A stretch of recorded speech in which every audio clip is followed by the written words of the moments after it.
a deep breath and remember who you are. Yeah, they're gonna mess with you, baby, you're a star. Stepping in the spotlight, you know that it feels right. Time to put up a fight, honey. Got nothing left to lose, so let's start right now. Everybody want a piece of you. Gotta give them what they want, it's true. You're so funny, yeah, so iconic. If you didn't know before, now you know. Now you know. Take a big step away from who you were. Flashing that smile and the whole world's a blur. It's a blur. Positively powerful Wednesday, 10 a.m. It's the place to be on the socials. We live stream with Stacey Steinmiller, who joins me today. Is your coffee? Did your water boil for your French press? Did it work? It did. Letting it sit right here. It's a little single serve French press. Look at that! Look at and that! I got my little kitty mug. How much pretension can you take in one morning? I'm just kidding. I'm just kidding. I've always been fascinated with people who have the patience for French press coffee. I hear it's really, really good. Never had it to this date. So, and I specifically avoid it because I don't want to like it, because I don't feel like ever having to make it. And if I like it, I'm going to want it. And then that is what I call a paradox. It's like 3 minutes. Huh? I see what you did there. I segued. Now, a little boomerang segue came around, hit you in the back of the head. Today we're talking about the entrepreneur's paradox. Why working harder keeps you stuck, and what actually creates freedom. And this is one of the things that one of the subjects that Stacey Steinmiller excels at. It's the root. It's the foundation of everything that we discuss on this show for the most part, and it all has to do with energy. And well, let's say maybe you can do it better justice than I can. What do you say? Being you wrote the article. I did, yeah, and I feel like part of me was like, I talk about this all the time, but I feel like it keeps needing to be talked about in different ways and in different angles for the information. Absolutely. Yeah. So, yeah, and essentially, it's we get into this doing mode. I have to work harder. I have to do these things. And when we're in that mode, we might feel... we get some dopamine of feeling like accomplished, or I got some stuff done, but you're just often feeling like you're running in circles and you're not actually getting anywhere, and it exhausts our system. And the way we get out of that is actually stepping back, going from doing to being, and coming into our energy, like how I actually am, not how I want to be or wish I was or think I should be or how I know to be, but what is my actual energy communicating right now? And it's really hard work because we have to be so honest with ourselves, and it can be really icky and gross, especially in the beginning of this work. Yeah. So what's an example, like for someone like me, an entrepreneur, and someone like you, an entrepreneur? What would be like sort of like the universal example of this? We all experience relatively the same thing at some point. Yeah. So I think a big universal example could be you're like sitting at the computer trying to like fix something or do something and get something done, and it's not working, you're getting frustrated, you're getting angry, and instead of actually like taking a step back or taking a break or running to go get a coffee or do an errand or do anything else, we lock ourselves in, like, and just be like, I have to get this done now. Double down on the problem. Yeah, we double down on the problem. And then once you start doing this work, all of a sudden you realize, and you actually take that break and you let yourself do whatever else, then suddenly, like, you might get this phone call that helps, or you run into somebody and it helps, or you get an insight and it helps, and you start to realize that these answers aren't coming from like forcing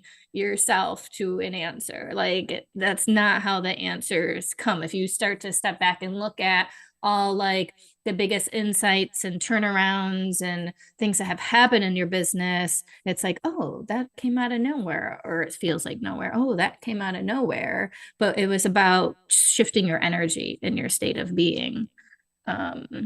Yeah, Right, it's right. wild. It's wild. And we as business people tend to revert back to the principles that we learned somewhere, whether it's in school or through a mentor or something, where it's like, knuckle down, work on your time management, be more efficient. Yes, efficient. Yeah. Delegate more if you have a team, delegate more to things, to people and that kind of stuff. And you astutely put it in your article that it's not like a time management problem. Yeah.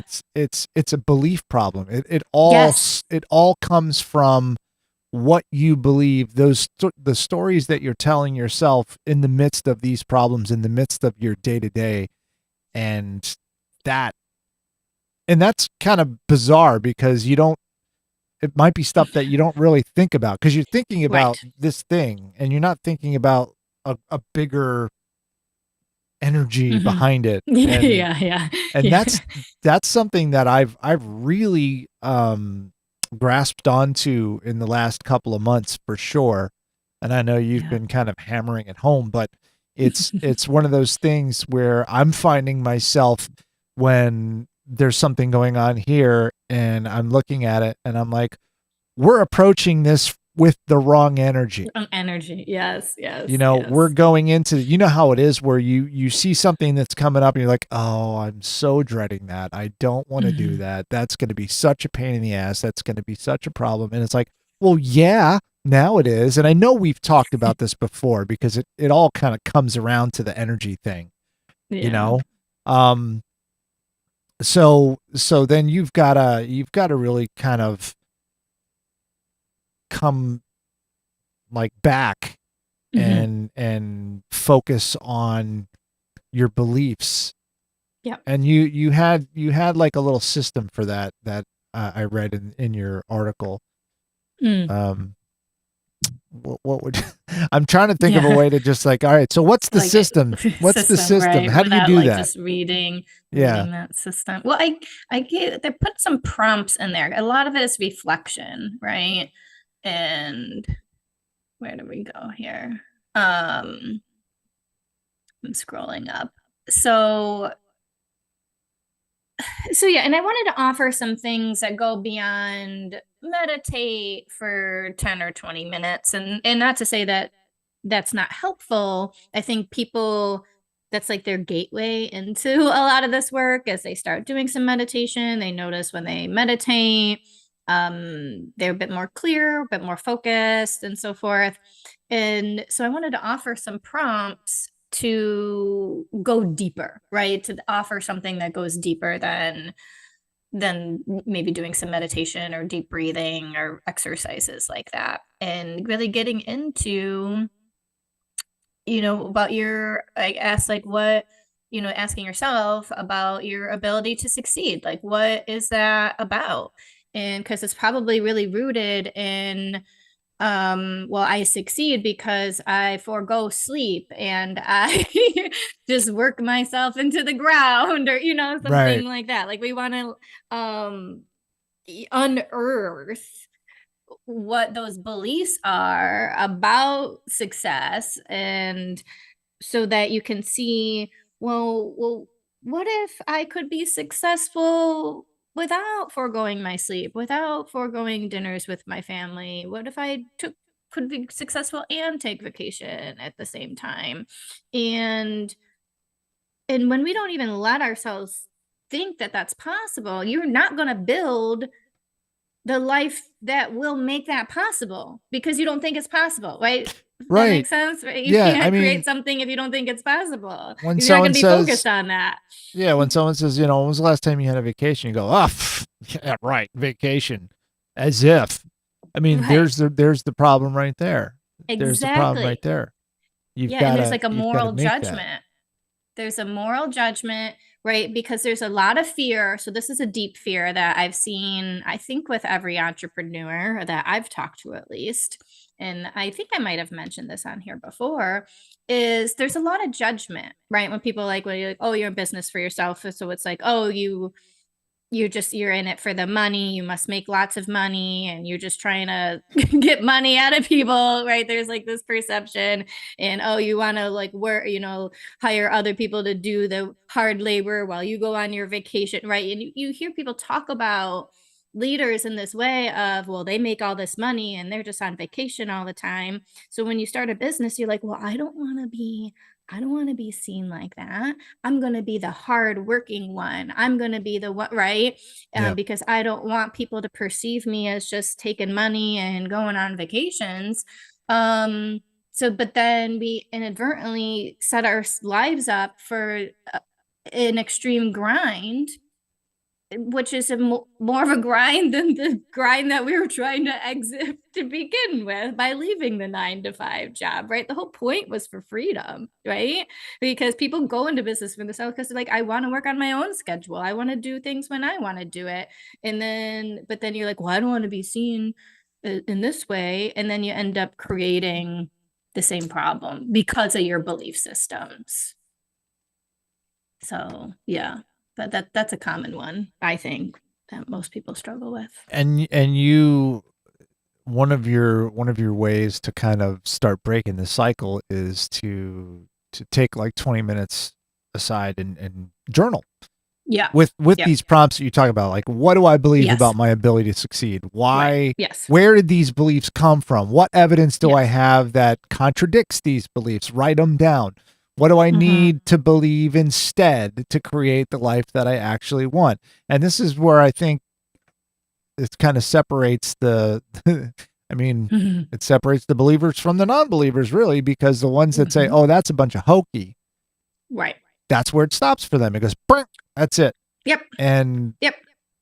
I believe that I actually like the little the journaling thing where we take a couple of minutes and you just write a story about what your life is at that, what you see it as, and it's almost like a little, because I'm a dreamer, I'm a daydreamer. I like to daydream and think of the things that I want. So I'll write down and say, wow, today is a great day. I'm so grateful that my business is doing this and this is happening and that's happening, and the family, we're all going here, and this is all stuff that I've got in the back of my head that I want to do. And the feeling that you get from that, I mean, it feels good. You're like, ooh, this is fun. This is joyful. This is incredible. And then you can remember those feelings and start applying them to your day to day. Yeah. And it actually makes a big difference. It's amazing how much of a difference it makes. Right. Yeah. Because then you go into, working, whether it's with your clients or your staff or whatever.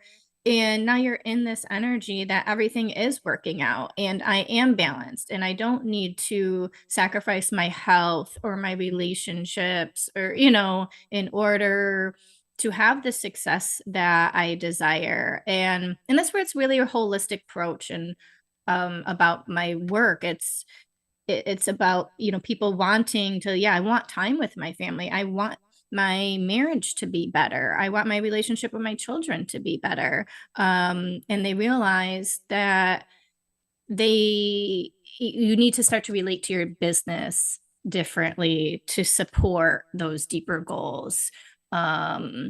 because I see everything as relationship, So if you're going to start to resent your business, the same thing's going to happen with your business when you start to resent your spouse, right?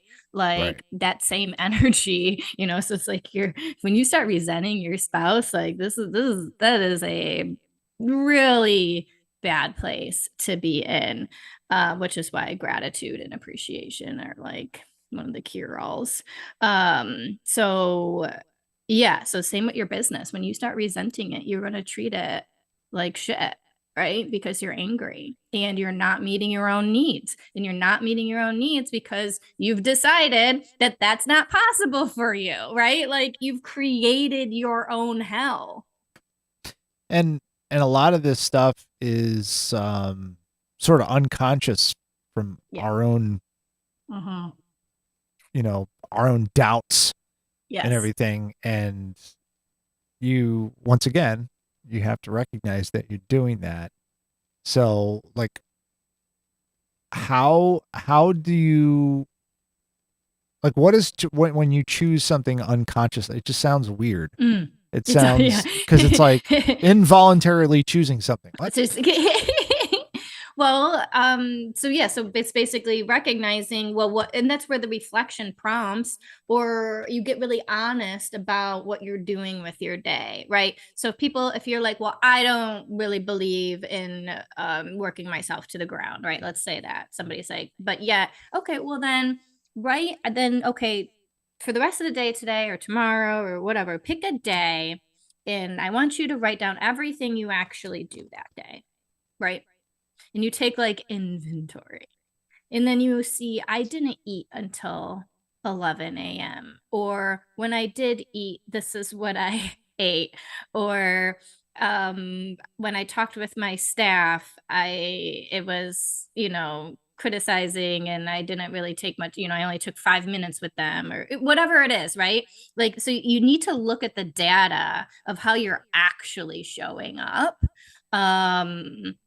To get around some of those belief systems. And these are the things that I would then, have, if somebody was resistant around that, then I'd give them like homework, right?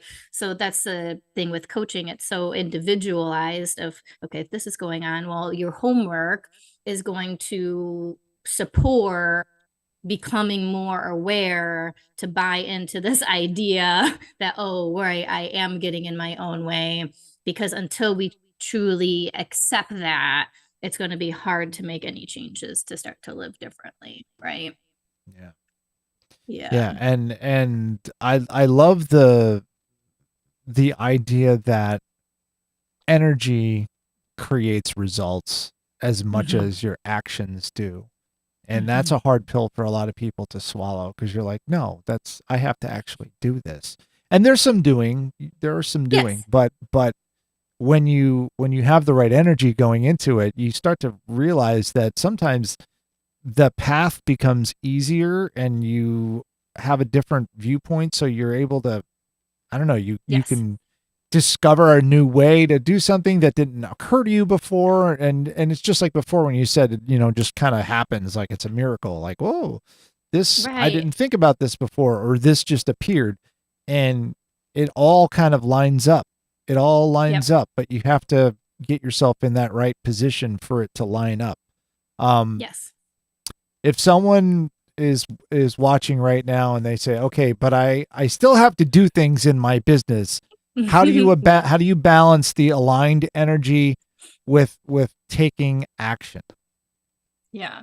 Well, so I tend to make the energy the priority instead of the action, I guess, if that makes sense. Yeah. And so unless if you're in a life death situation, you can take some time to allow and meet yourself and meet your emotions and work through what's going on. And so that becomes the priority. So instead of sitting down, like using the example before of like maybe working on something on your computer, maybe you're writing something, you're whatever, creating something, editing something, like taking that 10-20 minutes to like reflect or maybe do a meditation or just coming in, or a lot of times it's actually just feeling your feelings So that's the other thing too, is to, in this work with people, it's sometimes doing the tasks or the things to get in that energy, like that becomes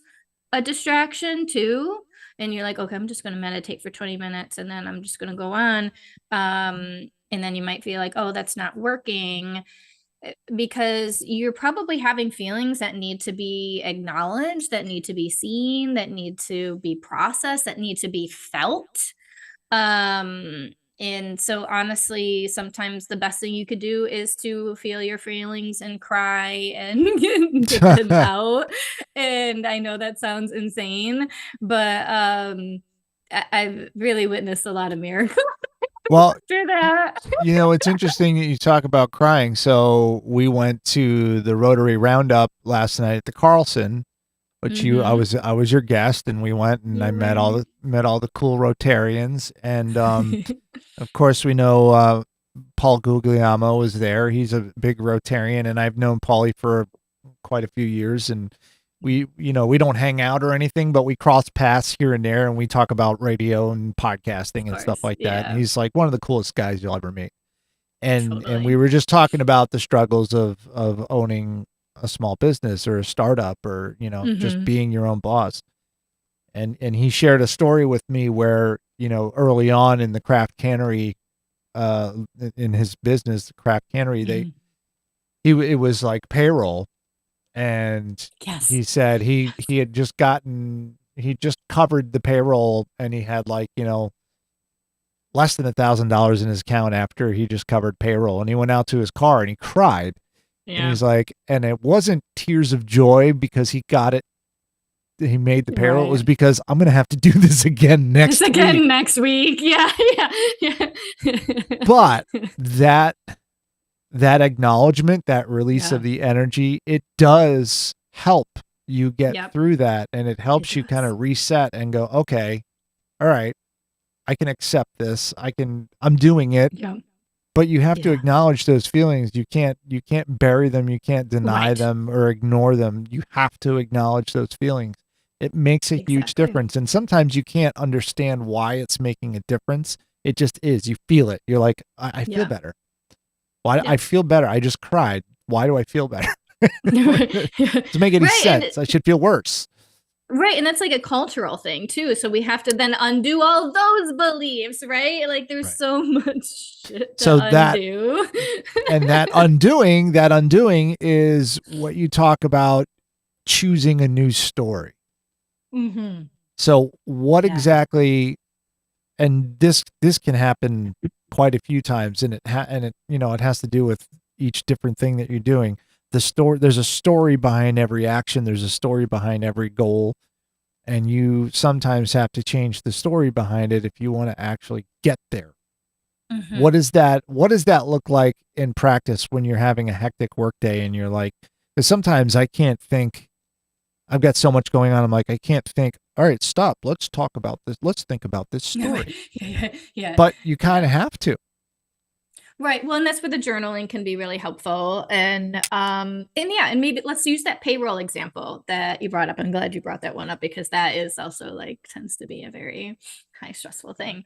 Yeah. So say, like, okay, made the payroll, using Polly's story, like crying, like, oh my God, I got to do this again. And then, so when you start to like process and you feel a little better after you cry, but then it's like recognizing, wow, have a lot of pressure that I'm putting on myself right now, right? I'm taking responsibility, because it's a scary thing to feel responsible, not just for your own livelihood, but then feeling responsible for your employees' livelihood and making sure that they get the money that they earned and deserved, and so that they can feed their families. And that can be very heavy. So then it invites us, right? So it invites us into, what are these stories that I have around responsibility? And how I actually show up and serve as a leader. Because when we start taking responsibilities on energetically that aren't ours, it's actually worse. But we tend to just take those. We do that with our children. yeah, spouses, like we do it all over the place. So for example, I'm back thinking, when I had my therapy practice and so forth, and working with intense trauma, and people, when they were coming in, were really often at, like, they've been in therapy for years and years and years, and it's like almost feeling like you're my last hope. So like I need these symptoms to go away. And there can be a lot of pressure, right? Of like the ego will take that on. It's like, oh, it's my job to make their symptoms go away. Like almost like I need to save them. Mm.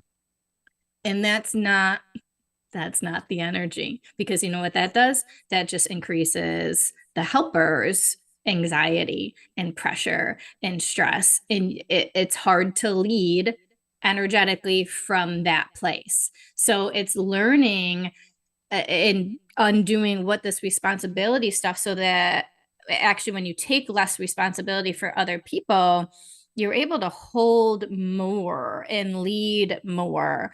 And that has like a positive effect on your energy and of your employees or clients or so forth, and things start working better. I know I'm kind of glossing over some things here, but and hopefully Well, I there's only didn't so go much too that far you from can do in 30 minutes.